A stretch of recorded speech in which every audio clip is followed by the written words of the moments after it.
If you want to start it off, you can get this party started. I'll try to be very brief. My name is Rob Wales. I'm the chair of Sustain Ward 3. I'm a resident of Highland Park. Sustain Ward 3 believes that there are specific additions to the amendments in the resolution that jeopardize the ultimate vision contained in the Ford site plan. We believe that there's reasonable modifications that can be made to those changes. We've now presented, in fact, in your email boxes right now, you've got a full comment as well as those proposed changes. We think that including those changes can make a drastic difference in the equity on the site itself, where we do see that the proposed single-family housing, the reduction in heights, as well as the removal of the minimums on commercial space will create a de facto wealth zone on the western side and isolate that from the rest of the site. We also believe that increasing the parking on the site will encourage driving to the site instead of discouraging driving and focusing on transit and walkability. And we also believe that on the eastern access, removing Saunders as a viable option altogether without allowing for pedestrian, cycling, and emergency vehicles really provides a barrier to that kind of traffic to the site. Thank you. Yep, and if you'll remember to sign in, if you stop at Marcia. So that was a minute and a half, so just remember, if we run out of time, the people at the end won't get a chance to speak, so thank you. And I know a lot of people here recognizing their names. They have emailed the entire council, and a lot of that's in the public record, so we've read a lot of the information that you sent to, so welcome. Go ahead. Okay, my name is Margaret Cruickshank. I work with Fresh Energy. We are a clean energy advocacy nonprofit located just down the street in downtown St. Paul. Thanks for the opportunity to testify before you today. We're excited to be here today to see the Ford site redevelopment advancing under the care of Ryan Companies and the continued leadership of the City of St. Paul. Fresh Energy is part of a coalition of organizations that have cared about this site and have tracked this project for the past several years. The reason we care is because this site has the opportunity to be different, to be special. The Ford site redevelopment project is an opportunity for St. Paul to model sustainability and forward-thinking climate resiliency with super efficient buildings and activity powered without fossil fuels. When you are starting from scratch with new infrastructure in new buildings, you have a rare and important opportunity to do things differently. And in order to create a 21st century community that will shape the future of St. Paul and the entire region, we must be bold in embracing this opportunity to realize its full potential. We are heartened to know that the site will be advancing SB 2030, Minnesota's Building Energy Conservation Program, and looking at clean energy solutions. Super efficient and sustainable buildings will reduce energy use and lower carbon emissions. Powering activity with renewable electricity from nearby hydro and on-site solar is both cost-effective and carbon-free. Investing in electric vehicle charging infrastructure will enable quiet, clean, and healthy transportation options. But we must be bolder. SB 2030 requires that houses built on the Ford site demonstrate an 80 to 90% reduction in carbon-producing fuel used for building energy. Why not aim to power buildings with 100% carbon-free energy without relying on any fossil fuels at all? You're at about 2 minutes. Okay, doubling investment in parking infrastructure for single occupancy vehicles runs the risk of increasing traffic congestion and tailpipe emissions across the site. Why not advance a truly walkable and bikeable community that promotes electrified car sharing and strong public transportation? Fresh Energy, and I bet many others in this room today, stand ready and willing to continue to work with partners on this site to make those special things happen, to ensure that this isn't just a regular development, but that this is a place that embraces the best of us socially, environmentally, and economically. Thank you. Thank you. Sir? Come on up. Welcome. Hi, my name is Sean Bennett. I'm a resident of Merriam Park. I just want to say that the proposed amendments do not seem to live up to the vision of the 2040 plan. Everybody else covered the details great, so I'll leave it there. Awesome. Thank you, and if you don't forget to sign in. Next. Hi, I'm James Phillips. I live at 915 Tuscarora, and I just wanted to say that the space along the river is too small to allow single-family housing. It's too limited, and the higher density, the better, the more people that can enjoy the view of the river. And I think having single-family housing there is a waste. Okay, thank you, Thank sir. Ms. Wavell, come on up. Okay. My name is Elizabeth Wavell, and I live at 444 Warwick. And I just want to say that when we've got 10,000 homeless people in the Twin Cities, I think that downgrading the housing along the Mississippi River Boulevard is immoral. I think that we need to be stepping away from a plan that creates a wealth zone, as I think some of these other folks will describe. I think that some changes can be made, but we really need to take a further look at this amendment and make more dense and more economically mixed housing along the Mississippi River Boulevard. This should be a development for all citizens of St. Paul, not just the millionaires. Thank you. Thank you.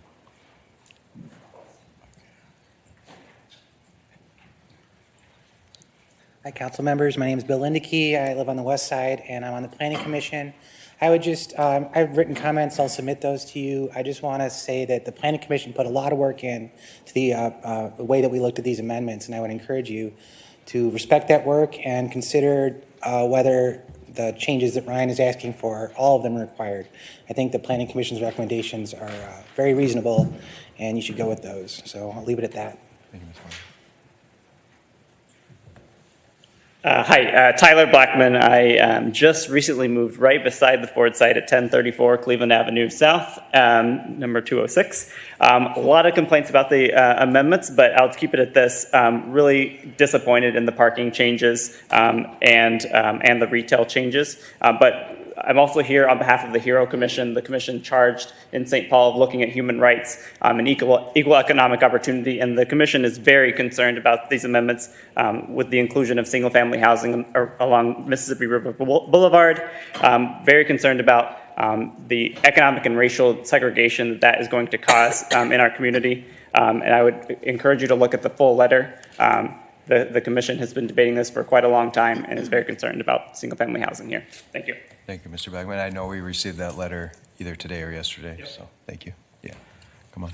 Hello, my name is Diona DeMer, and I live at 580 Brimhall Street in Highland. I love St. Paul, and that's why a little over a year ago, when my wife and I were looking for homes, we wanted to look in the Highland, Matt Groveland, Marion Park area, and we ended up in Highland.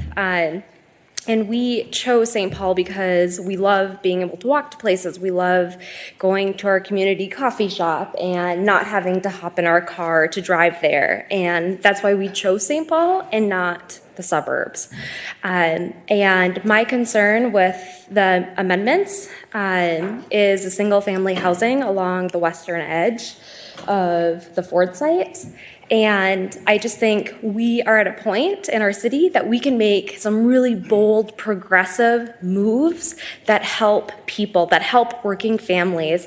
And creating a wealth bubble does not help working families. It does not help St. Paulites who love the city and want to stay here, but are being moved out. And I just think that we can do so much more for everyone in St. Paul, and let's be bold, let's be progressive, and let's not create a wealth bubble and build that divide between the haves and have-nots in our society. Thank you. Thank you. Mr. Lindsay. Hi, I'm Mike Lindsay. I live at the intersection of Ford and Fairview. I've been a resident of Highland Park the last 9 years. I live in St. Paul, I volunteer in St. Paul, and I work in St. Paul. In those capacities, I've observed our city changing, and I have also sensed a hesitancy towards change, which is understandable. Change is hard, but one of the lessons I've learned as a resident in this city is that life is change. And that's what prompts me to speak in opposition to the Ryan amendments tonight. Our city's changing. The average size of families is getting smaller. The demand for shorter commutes and access to transit is getting larger. We are slowly moving away from an attitude that says a suburban automobile-focused culture is best and towards one that prompts us to move closer together and welcome our neighbors. That does also mean that we have to work on our challenges and come up with creative, future-focused solutions. But I believe the amendments proposed by Ryan point to the past and not toward change, not toward the future. According to this draft of the 2040 St. Paul Comprehensive Plan, more than 36% of the total land use in St. Paul is for detached single-family homes. That's compared to 5.1% for multifamily and multi-use residential combined. That's our reality at a time in St. Paul when the vacancy rate for a one-bedroom apartment is only 2.3%, and at a time when 43.6% of Highland Park residents are renters. We need more multifamily housing options. Our data supports that need. I think many of us in this room have observed that need, and I ask you to be cognizant of that need as you consider these amendments tonight. Thank you. Thank you, Mr. Jones. Council members, I'm Sam Willis. I live at the intersection of Cleveland and Montreal. Reiterating much of what other people said, but also I would like to particularly point out the city originally created a plan with high value uses for the entire site. The new plan has more parking, less commercial space, less retail space, less mixed use. Ultimately, that will mean less future tax revenue to the city and reduces the amenities, especially for those on us on the south side. Together, the reduction in jobs and businesses on the site would make building high-quality transit more difficult, as all-day ridership would be much reduced. This makes the redirection of all southbound and eastbound traffic to the Montreal Avenue at Cleveland especially disappointing. Together, this elimination of commercial, retail, and office space will drastically worsen the problems we have, as we've heard, in the prior public hearing with taxes and revenue. St. Paul and Ramsey County both have over $500 million in debt. We desperately need new tax revenue. Ryan's proposal would be great if it was in Cottage Grove. It would be great if it was in Apple Valley or Woodbury or somewhere in the suburbs as a urban village for those kinds of places. This is a very high value site next to one of the busiest airports in the country. It's absolutely unacceptable to have this low of density on this site. Thank you. Good evening, council members. I'm Amanda Willis. I'm a Highland Park resident. I live at 1727 Ray Street. I'm here today to urge you to vote no on the proposed amendments. Like many others, I have committed a lot of time to this master plan and advocating for the city and for equality. Now is the time to get this right. Creating a wealth zone on the western side of the site is not equitable. Minimizing access to the eastern side of the site is not equitable. Pushing for more parking by then encouraging more vehicle traffic to the site is not equitable. I ask you today to take a deeper look at some of the proposed compromises Sustain Ward 3 and other urban and transit advocates have presented. I feel like we're close on this, and I really feel like we can get there, but please vote no. Thank you. Thank you. Mr. Hansen. Good evening. My name is Luke Hansen. I live at 1880 Grand Avenue. Everyone who's spoken before me is far more eloquent than I would be, and we're near the end of the time. I've submitted some comments to Councilmember Tolbert via email. I just want to invite you to consider equity through all of the decisions related to these resolutions, to the amendment to this ordinance. This is an opportunity to make the city of St. Paul work better for all of us, to make sure that there's more access to the river, not less, to make sure that people can feel comfortable and safe walking and biking rather than driving their cars and parking, to make sure that we're using our tax resources more effectively, so that when we spend money building infrastructure, that it doesn't deteriorate more quickly because of increased car traffic. Keep all those things in mind, please, as you consider the amendments to this great opportunity. Thank you. Thank you, Mr. Bastian. Looks like you got the final word, unless anybody else is here to testify. I'll keep it short either way. Council, my name's Tom Bastian. I live at Ford in Cleveland. 2 years ago, we spent the better part of a year in Ward 3 shouting at each other so we could turn this master plan into a statement of our shared values. And it just seems wild to me that in the last couple months, we'd roll right over for a millionaire district and double parking. Thank you. Thank you, Mr. Bastian. All right. Well, thank you very much. Now we will have 15 minutes for those in support of what's before the council. If everybody wants to line up so we can get the estimate of time right. Mr. Barraco, why don't you start?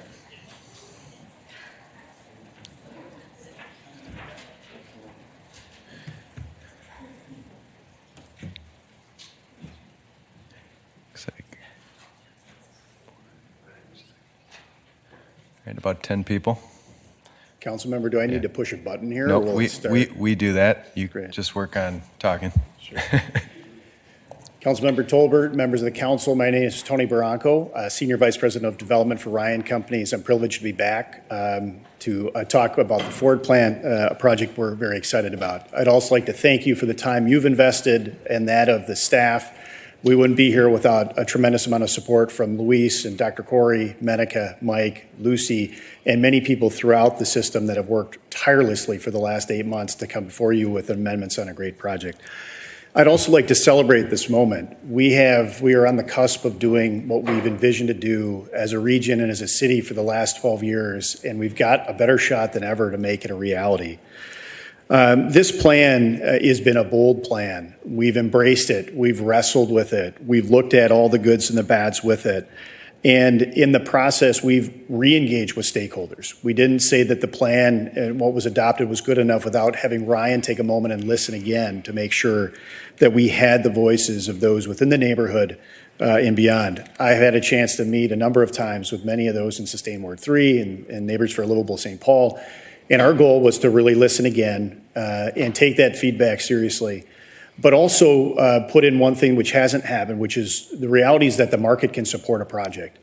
And that's what we've done. We've really tested to make sure that what's there is both sound in principle and in plan, and also that can perform. This plan was always intended to be a roadmap, was never intended to be final, and we've embraced it. Our plan features over 50 acres of public open space that we plan to immediately dedicate to the city. That's land that we will buy and we will give to the city, and that needs to be improved. Our site has 600 units of affordable housing, including 380 units of housing at 30% AMI, and 190 units at 50% and 190 units at 60% AMI. It is the boldest affordable housing project that this city has ever undertaken, and certainly in the history of our company that we've ever undertaken. We've also embraced sustainability with a very forward-thinking sustainability plan and matching the goals within the city's sustainable building policy.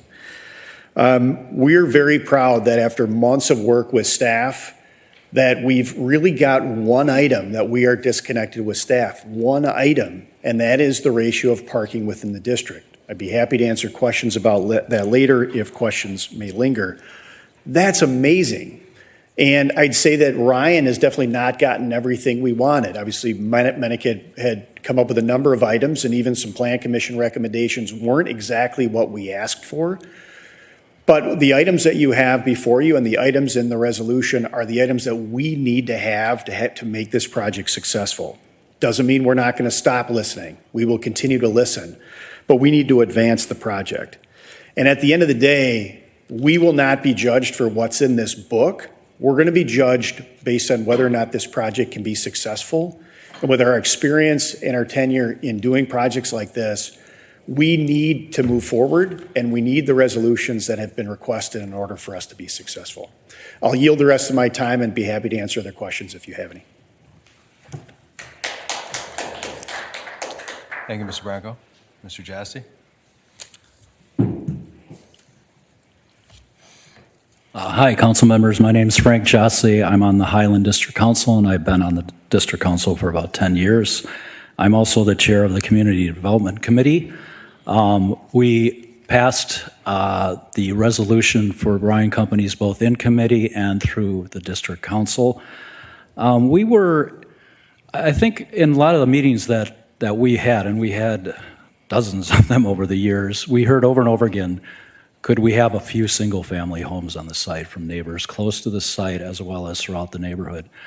And when this opportunity for Ryan came to have single-family homes on River Road, it does make sense to many of us. It is traditionally a single-family home road from Ford Parkway to Highway 5, and this seems to fit in, at least architecturally, with the setting of River Road. So far, in terms of the T3 and the reduction in height, it still looks like there's an opportunity for townhouses, which our neighborhood desperately needs, life cycle housing. We're all looking forward to that, having more of that in the neighborhood, especially those of us who want to retire to the Ford site. I just want to say that Ryan has been very communicative with our neighborhood. There's been many meetings. It's the only time I've ever attended a meeting where a developer got an ovation. So I think our neighborhood, a lot of those people that I know personally have come to embrace the plan that once hated it. And I think they've done a good job. I think these amendments are totally reasonable. Thank you very much. Mr. Jesse. Scott, welcome. Good evening, Councilmember Tolbert and council members. My name is Bea Kyle. I am the President and CEO of the St. Paul Area Chamber of Commerce. Thank you for the opportunity to be here this evening. My office is located at 401 Robert Street in downtown St. Paul. I am here as the President and CEO of the St. Paul Area Chamber of Commerce. I am honored to represent over 1,200 companies, representing approximately 350,000 employees, many of whom live and work in the East Metro. We take our work advocating for progressive and inclusive business climate very seriously. And it is with that responsibility in mind that I'm here this evening regarding the Ford site redevelopment plan and proposed amendments. Over these past 2 years, Ryan Companies has demonstrated its genuine intent to partner with the City of St. Paul and her community in the execution of the Ford site master plan. Amendments made to the plan have been to improve the viability and potential for success. The St. Paul Area Chamber of Commerce is convinced Ryan is the best developer for this project. For more than 80 years, Ryan Companies has designed and constructed some of the most recognizable structures in the Twin Cities, including CHS Field here in St. Paul. My comments specifically relate to the related economic impacts of this development.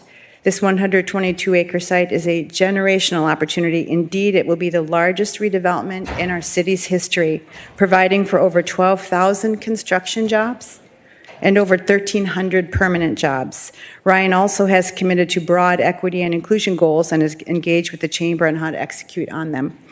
My experience of the Ryan team more broadly during my 11 years at the St. Paul Port Authority, and specifically on this project, is that they've taken a challenging project with very prescriptive development goals and engaged both the city and the community in the development of a plan that will execute on them. The success of an urban infill redevelopment like this signals to the broader development community that progress, exciting and sustainable development is happening in our capital city. It truly is my pleasure to recommend approval of the site, the Ford site master plan amendments. And thank you for the courtesy. Thank you. Mr. Williams, welcome. Good evening, council members. My name is Paul Williams. I live at 1706 Hillcrest Avenue in the Highland Park neighborhood, and I'm the president and CEO of Project for Pride in Living. PPL and Common Bond will be partnering with Ryan Companies on the affordable housing component of this development, and I want to speak just to the bold affordable housing plan that is in the master plan. This is one of the most broad-reaching affordable housing development opportunities we've seen in the city in many years. I think, as you all know, the need for affordable housing in the city and this region continues to escalate. According to the Met Council, their most current housing plan, more than 282,000 low and moderate income households in the region are paying more than they can afford. 144,000 of those folks are paying more than half of their income for housing. The city's affordable housing goals, as laid out in the Ford site master plan, are ambitious, but we think very much achievable. We are grateful to Ryan and the city leadership and many other folks in the community who have advocated for this affordable housing plan for maintaining that commitment throughout this process. Ryan has been very responsive to our requests for adjustments throughout the process, and we believe the plan amendments provide the best opportunity for a strong affordable housing plan to come to fruition at the site. This will be a heavy lift over the course of the next decade or so to deliver these units financially, development-wise, but we feel very confident that we can deliver it. PPL and Common Bond have a deep affordable housing experience. Our leadership is rooted in the neighborhood and in this community, and we're here for the long haul. So we look forward to working with many of you to make this dream reality. Thanks. Thank you, Mr. And if you'll sign it. Good evening. My name is Scottie Andreessen. I live at 1737 Baird Avenue. I live in Highland Park. I am in the village every day. My kids go to Highland Catholic. My wife is a school nurse. This is a project that will affect me as just a resident of the neighborhood. But I'm here actually on behalf of, in support of the Ryan amendments, mostly because I'm a member of the board of directors of Highland Little League. And there's been a lot of talk on both sides, and I've been to a number of these hearings about the importance of preserving the neighborhood feel in what is such a unique project. And one thing that I can tell you is as much a part of the neighborhood as anything you're going to see on this site is something that's been there since 1953, and those are the Little League ball fields. And I'm here to tell you about the support that we've had and the neighborhood discussions that we've had with Ryan companies and the 800 families that play in our league. There will be more than 800 boys and girls who play at those ball fields just this summer alone. We're going to start next weekend. And they've been willing to listen to us, and they've heard what we've said, and it doesn't work for us to keep all of them because Montreal Avenue needs to come through that site. But we've worked with them, and they've worked with us, and they've worked with you and the Planning Commission so that we can preserve 2 of those ball fields. It's play space. It's not just play space for the kids who sign up on our program. We've committed to having a public park that'll be part of that anybody can walk over and use. So it's something that should be preserved as part of the neighborhood, and we support that the master plan and the amendments to those master plans allow that to happen. The last thing that I would say before I yield my time is that you have also a unique opportunity to have a local developer develop this site. Ford has done this all over the country, and it doesn't always happen that you get a local developer who's willing to step up and develop a neighborhood asset like this one. And when they tell you that they need a couple of small things to make this project work, I'd ask you to trust their judgment. They live here, they work here, they're members of this community. They have as much skin in the game, if not more, than anybody else. So I'd ask that you support the amendments, trust their judgment, move this project forward, and I look forward to it. Thank you. Thank you. Mr. Gallatin. Good evening, council members. My name is Kevin Gallatin, Highland Parkway and Fairview Avenues, resident of Highland Park. I've been doing community engagement on this project since 2014, and I would echo what many of my predecessors previously said about people's desires to see a little bit of purchasable property on this site. Row homes have been a very popular request, as well as single-family homes. We haven't discussed that a lot because early in the process, those were put out of bounds with the statement that Ford Motor Company wouldn't allow single-family homes. So that part of this hasn't been widely debated until more recently. So I appreciate that it came as a surprise to some. Ultimately, what's important to me, as others have stated, is that we're getting 95% of the maximum housing on this site. We need that housing. I'm excited about that, and more than 600 units of affordable housing. That's all critical. Because so many speakers have covered these points, I just want to highlight the partnership that we've had with Ryan has been outstanding. They've worked very closely with the district councils and multiple parties that were fairly antagonistic on this issue. I have every reason to expect that that partnership will continue between the city, between Ryan, between community groups and neighbors. Ryan, I believe, has shown the capacity to do what's right on this site, including meeting many of the equity goals that have been stated by folks opposed to this. I agree with them. We should not have an extremely wealthy section of the site. We should look for opportunities to integrate affordable housing throughout the site.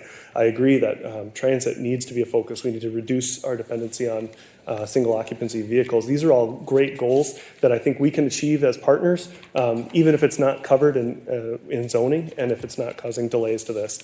It's time to build this site, and I appreciate your attention. Thank you. Great, thank you, Mr. Gallatin.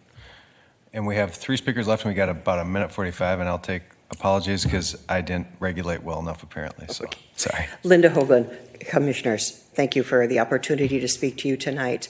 Linda Hoagland, 1982 Worcester Avenue. I've been a member of the Highland Park area for 68 years of my 70-some years, and I have seen change. I've seen a lot of good change, and initially when this was proposed that Ford was leaving us and the area was to be torn down, I myself felt that it would be best to have a commercial site, fearing the contamination of the site.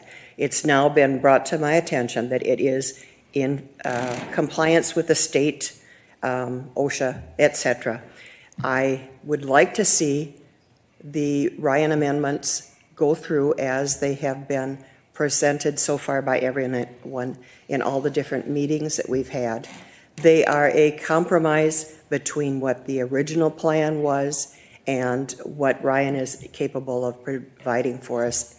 I do believe that the continuation of the private homes along the River Boulevard is just a continuation of beautiful homes, and St. Paul is a beautiful city, and they start before Summit and they continue on. Thank you. Thank you, ma'am. We got about 30 seconds left. Sir, if you want to take about 30 seconds, then we can go over a little bit, but not too That'll much. be pretty If you get quick. 30 seconds, yeah. Councilmember Tolbert, council members. My name is Jim Ginther. I live at 1019 Colby Street. My wife and I have the closest homestead to the Ford plant and the CP rail yards. But I'm going to digress one quick minute. My wife wanted to be here tonight, but she can't be. She is teaching a 2-hour art class at the new Highwood Recreation Center. And it is thanks to Jane Prince and her hard work and the mayor giving us $200,000 for that. Thank you. And to but all anyway, my colleagues. thank you, Jane. I was born and raised in St. Paul and went to Cretan High School.